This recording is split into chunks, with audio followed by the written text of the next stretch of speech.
kecil, ilmu bermalah di kelas nyata, minat terbuka, bahasa jiwa, bahasa bangsa, belajar bersama penuh bermakna.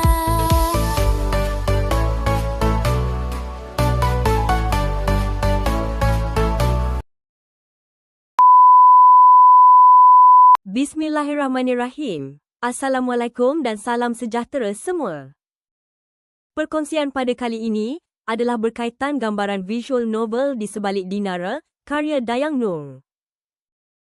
Farisha yang merupakan seorang jurutera keselamatan sistem, selesai bermesyuarat di Nusajaya. Di lapangan terbang Senai, dia berkenalan dengan Akram sepanjang perjalanan ke KLIA. Akram berjaya mencuri cawan minuman Farisha semasa dalam kapal terbang untuk mengkaji DNA Farisha. Bersama dari Maxi, Farisha dan pembantunya Rosman menghadiri sebuah simposium.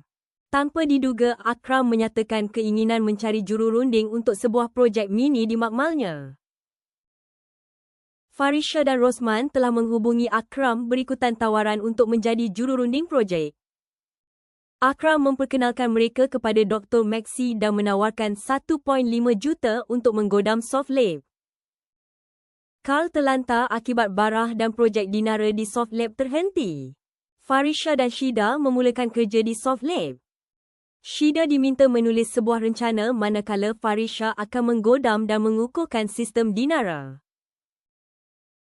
Farisha diperlukan oleh Dr. Maxi untuk rancangan mereka.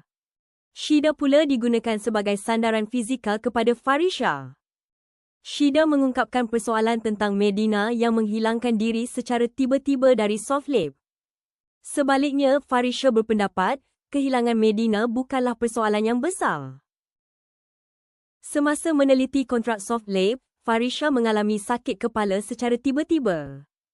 Farisha pengsan di Soft Lab lalu dikejarkan ke hospital.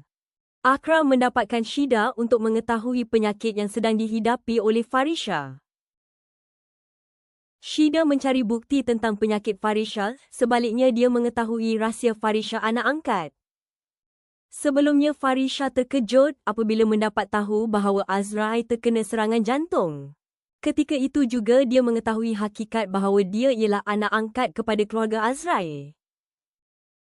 Di Soft Lab pula, Shida digunakan untuk berhubung dengan Carl melalui sesi bawah sedar. Carl mengarahkan Farisha dibawa ke situ kerana virus yang disusup dalam Dinara akan diaktifkan. Dalam perjalanan ke Kulai, Farisha telah diculik. Akram merayu kepada Dr. Maxi supaya mengembalikan diri Shida yang sedia kala. Medina atau Marilyn berusaha mengambil hati Farisha dengan menceritakan perkara sebenar yang terjadi. Kedatangan Medina telah membongkar rahsia bahawa Medina dan Carl ialah ibu bapa kandung Farisha. Dr. Haris memberikan amaran tentang kesihatan Carl yang semakin merosot namun tidak dipedulikan. Carl semakin nazak. Mereka diberikan peluang untuk berjumpa dengan Carl buat kali terakhir. Carl menghembuskan nafas terakhir tepat pada pukul 7 malam. Wasiat terakhir Carl ialah mayatnya dibakar dan abunya ditabur di Selat Melaka. Selain membaca teks penuh dalam buku teks novel dan mendapatkan gambaran visual, anda juga boleh cuba mendengar versi lagu yang telah cikgu sediakan. Setakat itu sahaja perkongsian pada kali ini. Moga bermanfaat untuk semua. Terima kasih.